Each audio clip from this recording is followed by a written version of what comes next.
Plus beau, plus long, plus dur, je veux bien sûr parler du Char 3, ou la conclusion de cette saga de Dungeon Crawler Made in France.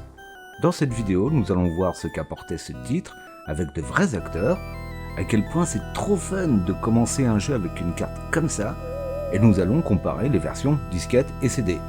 Générique.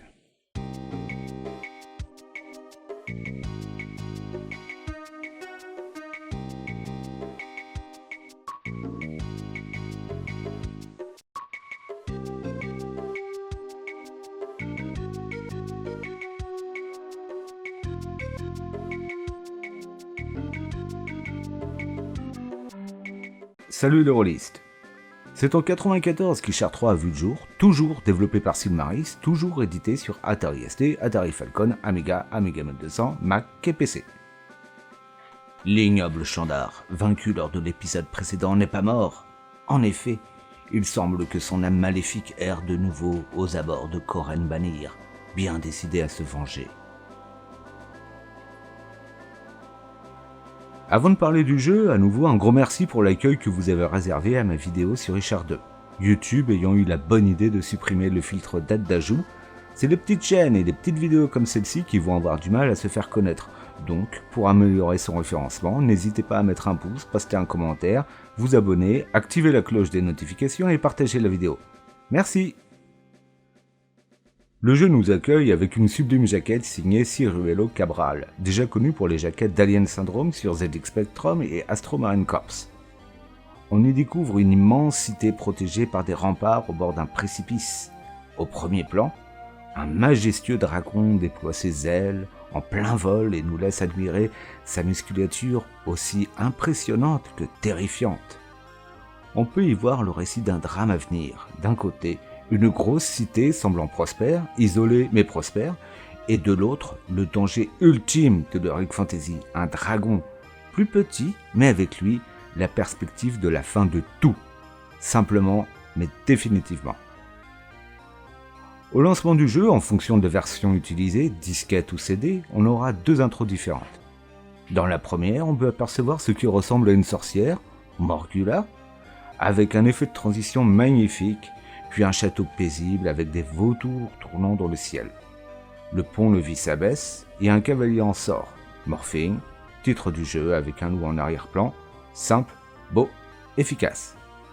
La version CD, quant à elle, propose une intro 3D Studio, complètement à la mode au moment de la sortie du jeu, avec un dragon rouge évoluant dans un décor enneigé avant de se poser sur une plateforme dressée sur la tour d'un château. Bon, forcément, aujourd'hui, ça pique un peu les yeux, mais surtout, ça ne colle pas avec le jeu qui ne proposera qu'un dragon, mais noir, et dans une caverne volcanique. La jaquette n'a peut-être pas été faite spécifiquement pour le jeu, mais l'intro, si. Enfin, comme pour l'intro disquette, cela ne nous apprend rien sur l'histoire d'Char 3 et ce que l'on attend de nous. Après l'intro, enfin, on a la possibilité de créer une équipe. Fini de passer 30 minutes, 1 heure à embaucher machin qui va voter pour truc. Là, les 30 minutes, 1 heure, on va les passer sur la création d'équipe, puisqu'en effet, pour les guerriers, barbares, pas trop de soucis. Mais pour les clercs et magiciens, eh bien, la création d'équipe est un peu cassée. Pas moyen de savoir avec combien de sorts on va commencer, ce qui a son importance. Même en jouant sur l'attribution des points, on peut commencer avec seulement 2 sorts, mais ça, on ne le saura qu'une fois la création d'équipe terminée, ce qui est un peu gonflant. Fraîchement débarqué dans l'aventure, un PNJ vient à notre rencontre pour nous dire quoi foutre. Il était temps. Qui plus est, qui est-il, que veut-il? Désolé, mais même si on le croisera à plusieurs reprises, on n'en saura jamais vraiment plus. On a désormais un plan interactif qui pourrait servir de copilote s'il était bien pensé, ce qui n'est malheureusement pas le cas. En fait, la ville où nous commençons sera le seul endroit avec un plan, et les magasins seront tous représentés par des points rouges, forgerons ou herboristes, c'est pas précisé. Voici donc à quoi correspondra le plan à la fin du jeu. Un bordel sans nom. Autre chose, était-ce judicieux de nous faire commencer l'aventure dans un labyrinthe aussi dense? Quid de la notion de progression? Toujours est-il qu'il est temps de partir à l'aventure, faire des rencontres, et pour ça, c'est pas compliqué, puisqu'après le premier croisement, on va tomber nez à nez avec nos premiers ennemis, des voleurs que l'on pourra difficilement esquiver vu qu'ils seront au milieu de la route. Donc je résume. On vient juste de commencer l'aventure, on doit s'équiper, seulement voilà, où se trouve le magasin avec des équipements pas chers. Là. Et comment on est censé le savoir ? On peut pas. Donc concrètement, si vous voulez ignorer ce plan, votre première partie consistera à fuir les combats durant au moins une bonne heure, en courant dans toutes les rues de la ville jusqu'à trouver l'unique magasin d'armes pas chères. Je me demande bien combien ont dû laisser tomber à ce niveau-là. Autre différence entre les versions disquette et CD, la ville grouille de vie. Des acteurs en incrustation vidéo vaquent à leurs occupations et parfois nous parlent, alors même que la version CD a décidé de tous les virer. Un choix pour le moins impactant sur l'ambiance générale. Niveau gameplay, si vous avez déjà joué à l'épisode précédent, vous ne serez pas dépaysé, puisque l'interface est rigoureusement identique. D'où la nécessité de choisir des jeteurs de sorts avec plusieurs sorts au début de l'aventure si vous ne voulez pas récupérer le sort de téléportation au dernier donjon. Pour autant, dites-moi dans les commentaires si je dis pas de conneries, mais il me semble que l'on commence l'aventure avec peu ou beaucoup de sorts, il sera nécessaire de farmer en cours de partie car la montée de compétences naturelles ne suffit pas à obtenir tous les sorts avant la toute fin de l'aventure.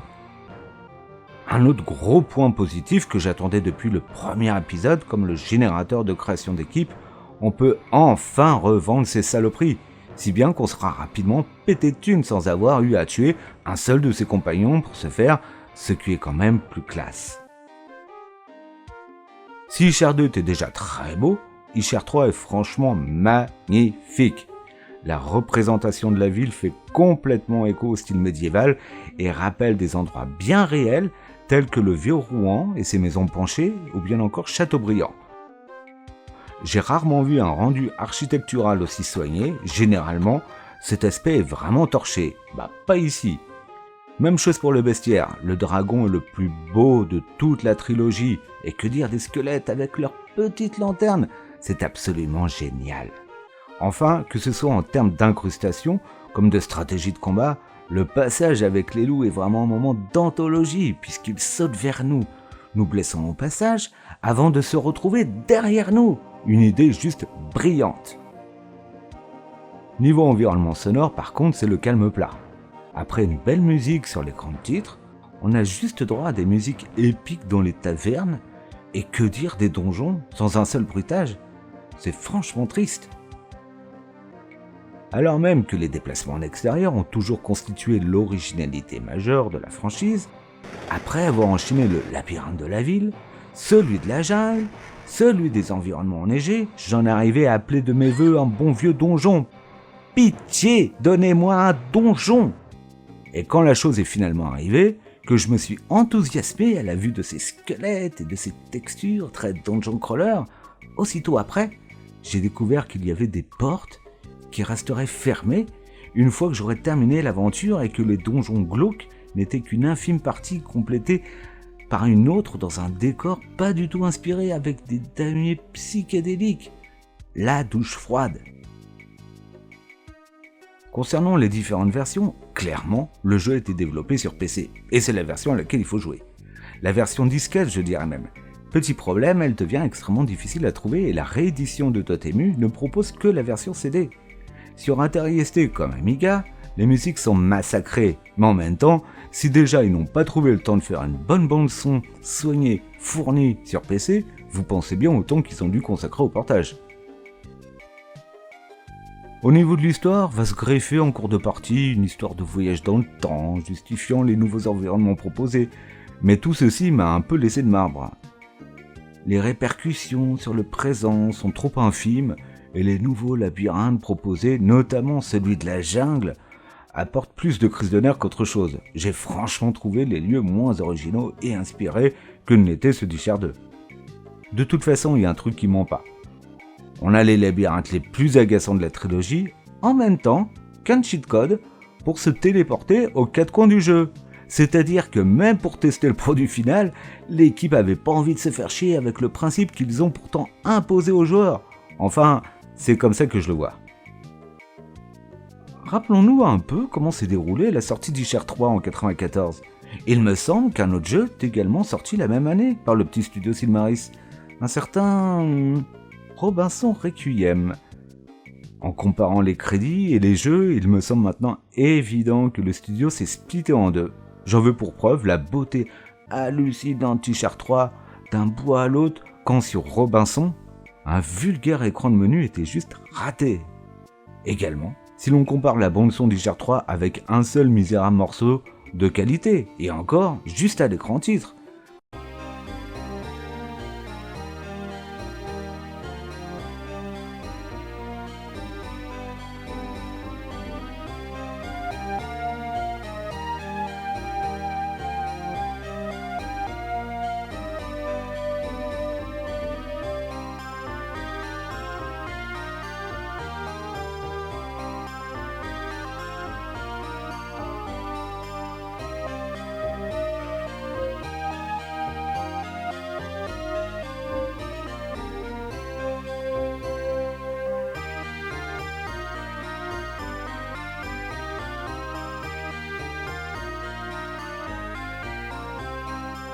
Quand chez Robinson, juste pour une cinématique facultative, on avait ça.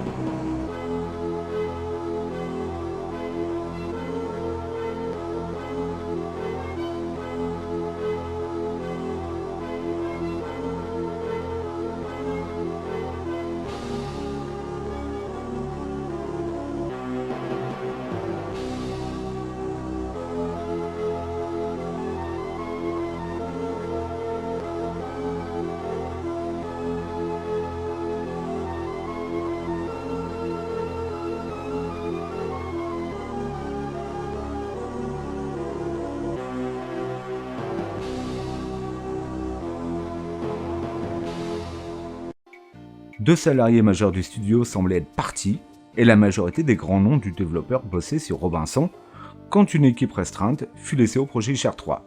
Et pour les derniers sceptiques, après cette vidéo, allez comparer les intros CD de ces deux titres, c'est juste le jour et la nuit. Au niveau de la presse spécialisée française, chez Joystick, le jeu s'est pris un 88%, avec comme consensus, classique dans sa conception, T-Shirt 3 bénéficie d'une excellente finition.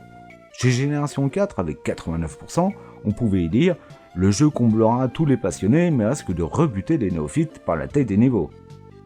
Si vous avez connu le jeu à l'époque, dites-moi dans les commentaires ce que vous en avez pensé. À côté de ça, la presse étrangère a descendu le jeu. Alors que d'un épisode à l'autre, la licence recevait de meilleures notes, là, ce troisième épisode est retombé au niveau d'Arborea, soit en moyenne 69%. Rien de catastrophique, non, mais il a déçu, clairement. Ce n'est pas ce que les journalistes attendaient après l'excellent T-Shirt 2 qui avait reçu en moyenne 80%. Si T-Shirt 3 est clairement le plus bel épisode avec un bestiaire magnifique, une ville moyenâgeuse complètement réaliste et de la FMV qui a bien vieilli, en parallèle, le titre manque cruellement d'inspiration. Tout semble avoir été déjà vu, déjà fait, et surtout la difficulté a fait un bond, à tel point que je ne conseillerais pas du tout de commencer la série par cet épisode, mais plus par le second. Parfait en revanche pour un rôliste à la recherche d'un nouveau challenge, rien à redire, vous allez rôter de la cervoise. Est-ce que, comme je le sous-entends, le destin du T-Shirt 3 aurait pu être différent si toute l'équipe du studio s'était retrouvée uniquement sur ce jeu ? Qui peut le dire ? Mais ce qui m'agace vraiment est que finalement, ils ont eu raison. Robinson Requiem est un jeu exceptionnel et le plus gros succès du studio depuis sa création, donc même s'il a fallu sacrifier le développement du T-Shirt 3 pour ce résultat, c'était la bonne stratégie à avoir, l'histoire leur a donné raison, mais ça me fait chier de le reconnaître. Après la sortie de Robinson, Silmarist n'avait qu'un projet en tête, exploiter la licence et sortir Deus. La page Ishar, la page RPG, était définitivement tournée.